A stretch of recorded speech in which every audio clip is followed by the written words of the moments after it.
लोग ब्लॉक में कोई भी साइन करवाना जाएंगे ग्राम सेवक के पास तो 100 रुपया चार्ज लेगा सिग्नेचर कराई। हेलो, कहाँ जा रहे हो? पहले इस वीडियो को तो देख लो, आप ही के काम के बात है। दोस्तों, मैं आज बात करने वाला हूँ एक बहुत शानदार टॉपिक पे। पहले टॉपिक सुन लीजिए आप लोग। आज का टॉपिक है कि बिहार सरकार के यानी सरकारी विभाग में कौन ऐसा विभाग है जिनको सुधार करने की आवश्यकता है। आज हम इसी पे बात करने वाले हैं कि बिहार सरकार में कौन ऐसा विभाग है जिसको सुधार करने की आवश्यकता है।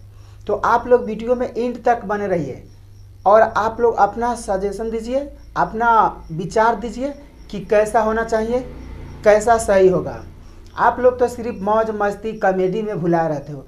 कम से कम पढ़े लिखे हो तो अपने हक के लड़ाई में भी आगे दो, साथ दो हमारा। चलिए शुरू करते हैं।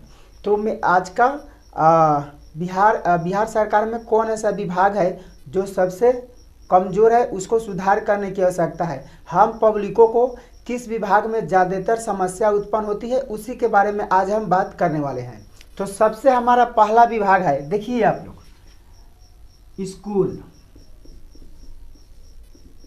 स्कूल सरकारी विद्यालय, ठीक है। ये पहला नंबर है। दूसरा नंबर है अस्पताल है। तीसरा अस्पताल, पहला सरकारी, दूसरा अस्पताल और तीसरा ब्लॉक। चौथा नंबर है बैंक और पांचवा नंबर लास्ट है सिस्टम यानी कि सरकारी सिस्टम। इन्हीं 5 सिस्टम पे हम क्या करेंगे, बात करेंगे। इसी 5 विभाग पे हम बात करेंगे। सबसे पहला है, तो आप लोग ध्यान से इस वीडियो को देखिए और अच्छी तरह से इसको कमी निकालिए और जहां कमी है उनको पूरा कीजिए। पहला नंबर है सरकारी विद्यालय। सरकारी विद्यालय की हम बात करेंगे। अभी सरकारी विद्यालय में शिक्षक की बहाली जोरों शोर से चल रही है। बहुत खुशी की बात है। जितने भी हमारे बीपीएससी के द्वारा भाई बहन बहाली होकर आए हैं, मैं उनको हाथ जोड़ के विनती करता हूं कि वे लोग जितने भी सरकारी स्कूल में गए हैं वे सुधारने की कोशिश करें, क्योंकि सरकारी विद्यालय में सिर्फ गरीब का ही बच्चा जाता है। तो आप लोग उनको अच्छी तरह से नॉलेज देंगे, संस्कार सिखाएंगे और आगे बढ़ाएंगे। सरकार नहीं चाह रही है कि गरीब का बच्चा भी पढ़े और लेबर से बाहर निकले, यानी कि उसको जाति धर्म में बंटे रहने दें। शिक्षित होगा तो अनपढ़ नेता के बात नहीं मानेगा, जाति धर्म को नहीं मानेगा, उतना बिहार को आगे बढ़ाएगा। लेकिन वो भी चाह रहे हैं कि हम किसी तरह अनपढ़ रखें, लेबर के बेटा को लेबर ही बनाए, मजदूरी ही कराए, बाहर फैक्ट्री में भेजे, इतना ही काम कराए। तो आप लोग से विनती मैं करता हूं कि सरकारी विद्यालय में जो गरीब के बच्चा जाता है उनको भी आप लोग ध्यान से पढ़ाइए। मुझे उम्मीद है कि आप लोग ज़रूर ध्यान से पढ़ाएंगे, क्योंकि आप लोग पढ़ के गए हैं, बीपीएससी पास करके गए हैं, कितना कंपटीशन टॉप हो चुका है आप लोग को भली भांति मालूम है। तो आप लोग शिक्षा देंगे, शिक्षा देने में कोई कमी नहीं रहने देंगे। बाकी कैसा भी हो, बच्चों को प्यार से समझा के इसको आगे बढ़ाइए। जब तक वो नहीं पढ़ेगा, नहीं आगे बढ़ेगा तो हमारे बिहार का विकास कैसे होगा। और नेता भी चाह रहे हैं कि गरीब का बच्चा नहीं पढ़े और मैं जिस तरह कहूँ उस तरह करे। वो पढ़े लिखे नहीं होंगे और आवाज़ हमारे खिलाफ नहीं उठाएंगे तो सही बात है। लेकिन आप लोग जो नए नए बीपीएससी के द्वारा बहाली होकर आए हैं वे सब इन पे ध्यान देंगे। पहला विभाग था सरकारी विद्यालय। दूसरा विभाग है अस्पताल। जैसे कि अस्पताल तो सबके घर में जाना पड़ता है। भाग संजोग मैं भगवान से प्रार्थना करता हूं कि किसी को ज़बरदस्ती ना जाना पड़े। सरकारी अस्पताल की बात है तो दवा तो खैर मिलती नहीं है, एम्बुलेंस कितना फ़ोन करने के बाद भी आती है, तो इनको सुधारने की आवश्यकता है। उसके बाद जितने भी डॉक्टर है, सरकारी डॉक्टर है, वे प्राइवेट से तो खोल चुके हैं, खोल के बैठे हैं, हफ्ता में 1-2 दिन जाते हैं, तो उनकी फ़ी बहुत महंगी हो चुकी है। आजकल जितने भी प्राइवेट है हॉस्पिटल, उन सब की फ़ी अलग बहुत ज़्यादा हो चुकी है। जिससे आप लोग ढाका में जाएंगे तो ढाका में एक सरकारी जो डॉक्टर है उनकी फीस 400-500 है। क्या 400-500 होनी चाहिए? नहीं होनी चाहिए। कम से कम मिनिमम 50 रुपये होनी चाहिए और मैक्सिमम 100 रुपये होनी चाहिए। इससे अगर ज़्यादा है तो उनकी जो प्राइवेट वाला होता है ना लाइसेंस, यानी कि जो हॉस्पिटल, उसको बंद कर देनी चाहिए। क्लिनिक जो है उसको बंद कर देनी चाहिए। तो इस पे सुधार करने की आवश्यकता है। ब्लड टेस्ट होता है और भी पैखाना पेशाब भी टेस्ट होता है, वो भी काफ़ी महंगा हो चुका है। और अल्ट्रासाउंड की बात तो छोड़ दो भाई, कहीं भी जाओ 600-700 अल्ट्रासाउंड का जांच ले रहा है। इतना होना चाहिए? नहीं होना चाहिए।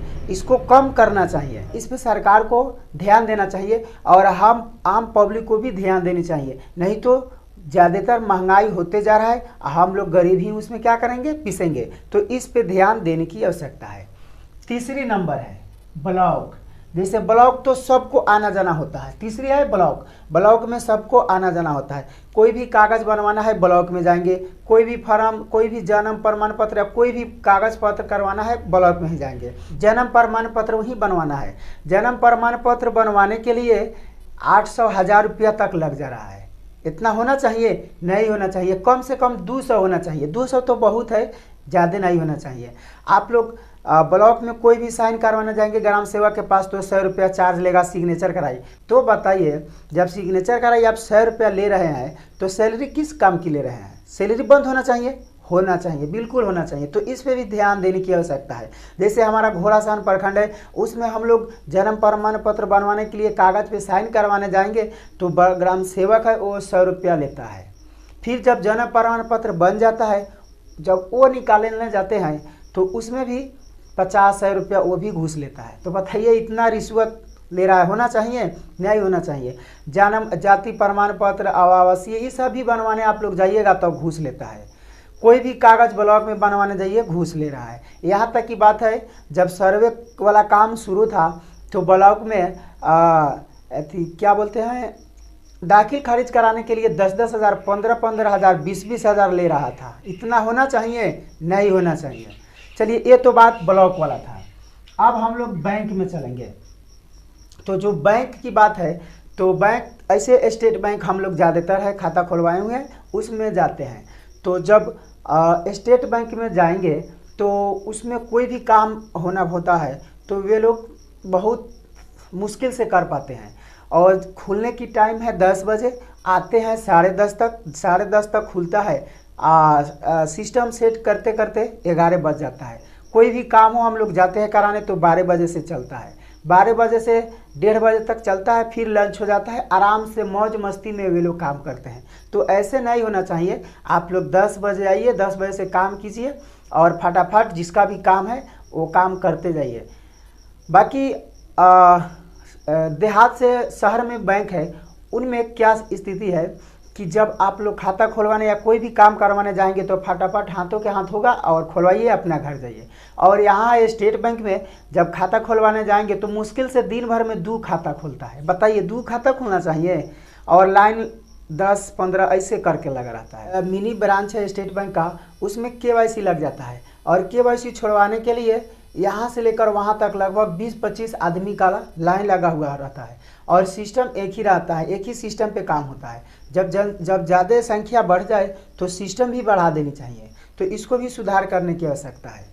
बाकी अब रही बात सरकारी सिस्टम की, तो हमारे बिहार में जितने भी सरकारी सिस्टम है उस सब के सब गड़बड़ा गया है, यानी कि रिश्वत से भरा हुआ है। वे लोग अपनी मर्जी से काम करते हैं। जैसे एक बार अगर नौकरी लग गया तो वे लोग समझते हैं कि कोई मेरा कुछ नहीं बिगाड़ सकता है। तो भाई लोग ऐसा मत सोचिए। आम पब्लिक बहुत परेशान हो जाती है, तो आम पब्लिक को आप लोग साथ दीजिए और कोई भी काम है फटाफट उनको करके दीजिए। और सरकार के तरफ से जो आप लोगों को वेतन मिलती है, सैलरी, उसी से काम चलाइए। बिना मतलब के आम पब्लिक को परेशान नहीं कीजिए, उनसे रिश्वत नहीं लीजिए। बाकी मेरा यह तो अनुभव था, मैंने खुद इस सबको झेला है। और आप क्या सोचते हैं, आपकी क्या राय है, हमें ज़रूर कमेंट में बताएंगे। ऐसे मैं बोला हूँ, किसी मंत्री नेता को कोई चोट नहीं लगना चाहिए। मैं अपना अनुभव शेयर किया हूँ और बिहार में कुछ ऐसी स्थिति सुधार हो जाए तो हम आम पब्लिकों को बहुत खुशी होगी। तो बाकी मिलते हैं अगले वीडियो में, तब तक जय हिंद, जय भारत।